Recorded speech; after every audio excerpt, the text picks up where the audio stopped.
Euro currency sees a bit of a decline to start the month of February, trading at 121.36 late Friday. We come in today, we trade back below 121, struggle for most of the session to get back to that 121 level and actually never did. A lot of that we're seeing is on a stronger dollar. We saw some weaker retail sales numbers coming out of Germany.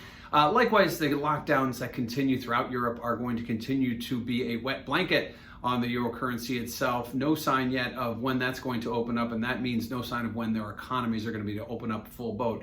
So at this point, seeing that move lower really since the beginning of the year on the heels of the Brexit announcement really isn't a big surprise until they get some kind of economic certainty, and right now they don't have that at least, and maybe waiting for the US to put together its aid package to propel the globe higher.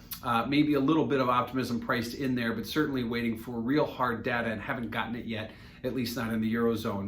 The ECB, which met last on January 21st, they made no changes. Didn't really have it much on the tape today from the ECB or any of its participants, but hearing some talk of whisper talk of negative rates. Now, this isn't brand new. We heard that ahead of the last meeting as well. It doesn't make a whole lot of sense here to take rates negative given all the asset purchases they have, and rates are at zero already. But certainly they're maybe testing the waters with language and how it may affect the markets. Well, the euro currency is off those year-to-date highs, 123.5. It's just above the year-to-date lows, just above 120.5. So at this point, we're probably splitting hairs when we talk about what the effects of negative rates could have. Waiting for something bigger like an aid package to come through would probably be a bigger deal. If they don't get it, that may push the euro currency lower at this point. Lastly, let's look at the positioning. Speculators, while they aren't as long as they were coming out of the Brexit deal, they are still near all-time longs.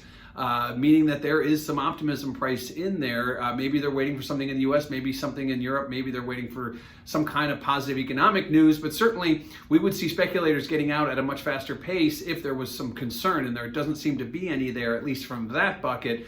So heading into the first of the month, a bit of a down day for the euro currency, but still above that year-to-date low, 120.5. That becomes sort of a fake line in the sand here, at least for the short term, with some optimism priced in via speculator positioning.